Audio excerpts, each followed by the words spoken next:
ఆదీనుడు మొర్రపెట్టగా యెహోవా ఆలకించెను. అతని శ్రమలన్నిటిలో నుండి అతన్ని రక్షించెను. ఇతరుల వలె మీరు దుఃఖపడకుండా నిమిత్తము నిద్రించి ఇరుడలకు మమ్మల్ని అందరినీ రీతిగా నేను ఆరాధించడానికి గణపరచడానికి తండ్రి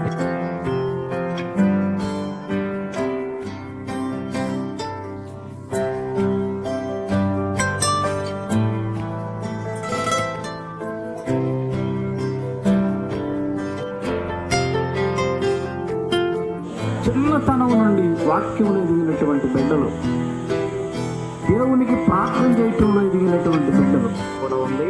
కాబట్టి బైబిల్ స్టడీకి అందరూ కూడా తీతుకు రాసిన పత్రిక, ఫిలోమోనుకు రాసిన పత్రిక మీరు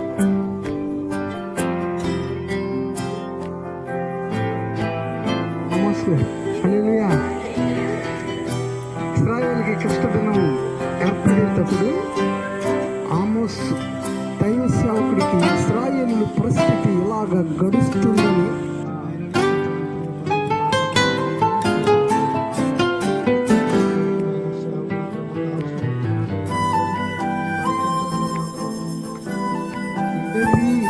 నీతిమంతులైతే పరమునకు జీవ మార్గం ఎత్తుకుంటారు, బుద్ధిమంతులైతే ఆకాశ మండలంలో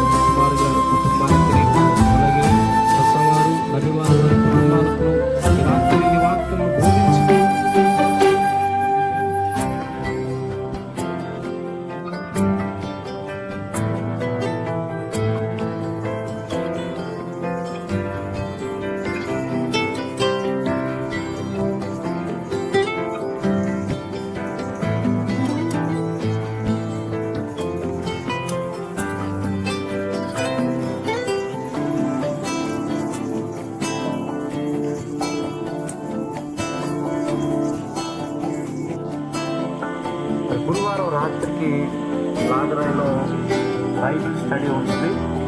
దానికి అందరూ సిద్ధపడండి. వాక్యాలు దేవుడు ఆదరిస్తాడు, దేవుడు నిన్ను పోషిస్తాడు, దేవుడు నిన్ను గణపరుస్తాడు, హెచ్చిస్తాడు, ఉన్నతమైన స్థానం ఇస్తాడని చెప్పచ్చు. కానీ ఆ యొక్క శ్రమలు అనబడిన ఆ యొక్క పరిస్థితిలో నలుగుగొట్టబడి మరి పడగొట్టబడి మరి చేరువచ్చినటువంటి నా సహోదరులందరికీ నా ప్రేమ ధన్యవాదాలు తెలియజేసుకుంటూ వాడి అమ్మగారికి మరి వనిత తల్లిని కూడా నా హృదయపూర్వకంగా చెల్లించుకుంటున్నాను. మరి ఏంటంటే ఈరోజు మరి ఒక శుభదినము, ఒక మరి త్యాగం కలిగిన తెలుసుకోవడం అని నేను అనుకుంటున్నాను. ఈ దినాన్ని మరి తల్లిని కోల్పోయినటువంటి దినం, కుమారుని కోల్పోయినటువంటి దినం.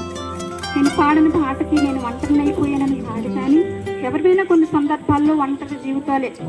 మనకి ఎంత బలం ఉన్నా, ఎంత బలం ఉన్నా, మనకి ఎలాంటి సపోర్ట్ ఉన్నా కానీ కొన్ని పరిస్థితుల్లో ఒంటరిని అయిపోతామండి.